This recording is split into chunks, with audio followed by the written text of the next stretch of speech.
Hi, I'm Amanda Jane Woodall and welcome to my fashion school.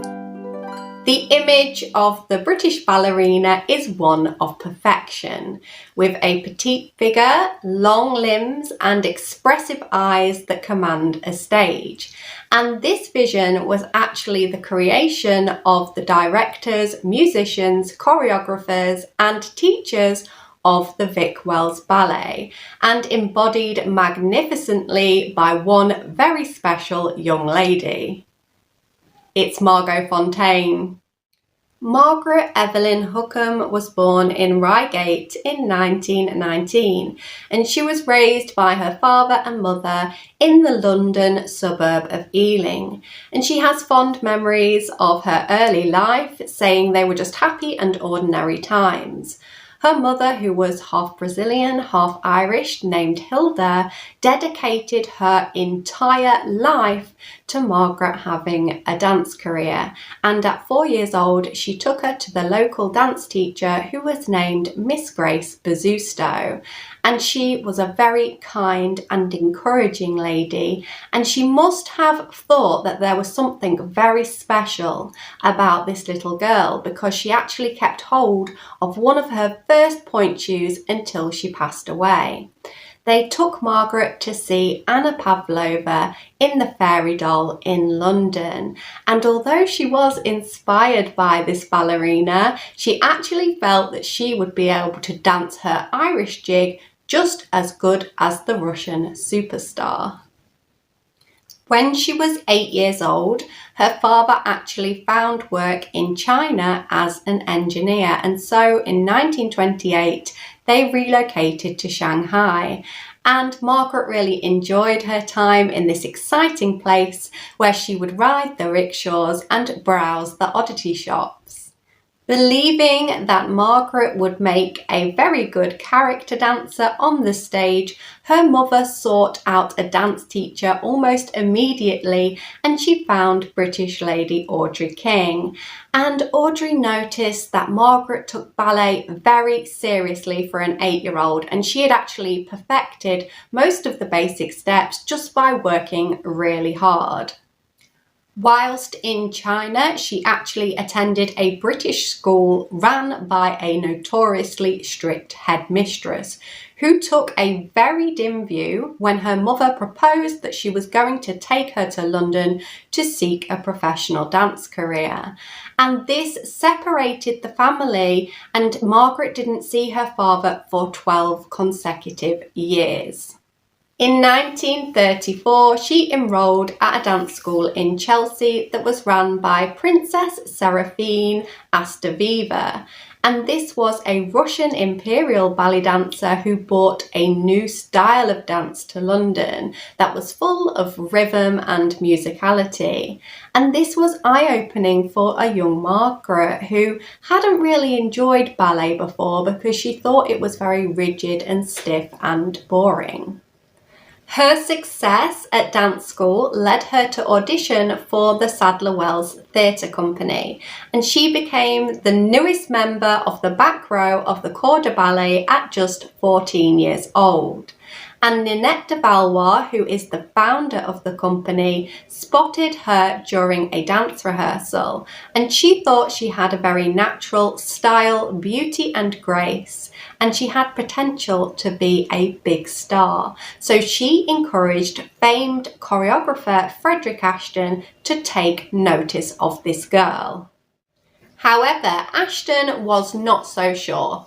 He felt like she had a weak jump and feet soft like butter. He wanted to change her name, her body, and her stubborn attitude, and so he bullied her into a rigid routine that would see her become the greatest British ballerina.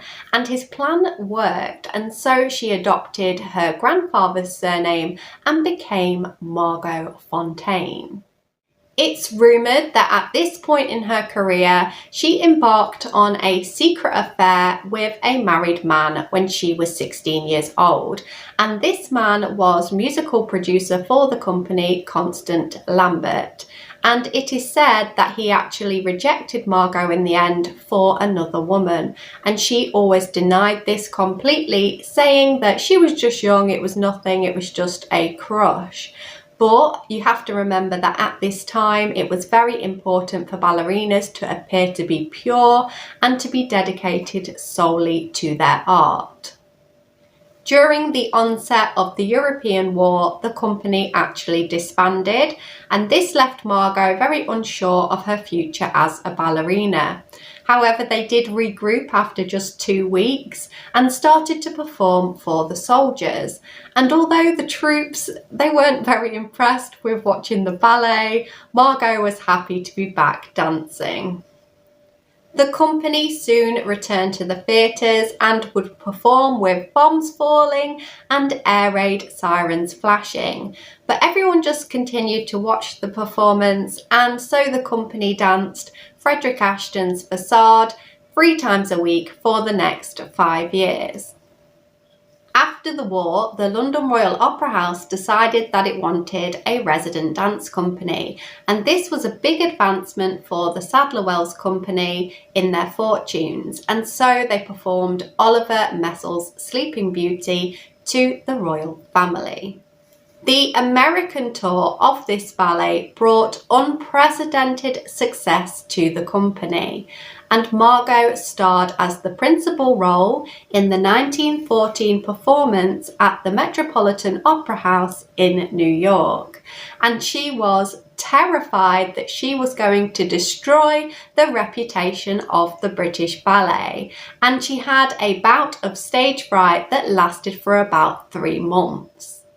But the truth was, she absolutely captivated the US audience with her style, her beauty, and her technical prowess, because she was known to be able to hold very difficult positions for a long time and balance with ease. And this was very impressive to watch. And so she became known as a master of her art form, and everybody just fell in love with her. And fans would flock to the stage door after the show just to catch a little glimpse of her after the thrill of her performing. Her stardom grew as she was featured on the front cover of Times and Newsweek magazines, and this was a spot usually reserved for heads of state or influential people. And she noticed that even superstars started to recognise her and to admire her, such as her meeting with Katharine Hepburn. And this helped her to realise that her life had changed and now she was a star.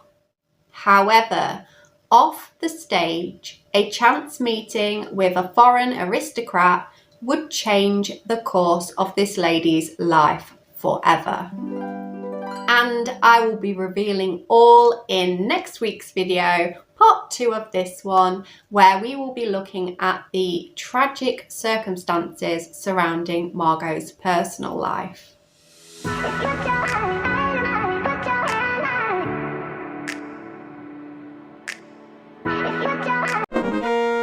But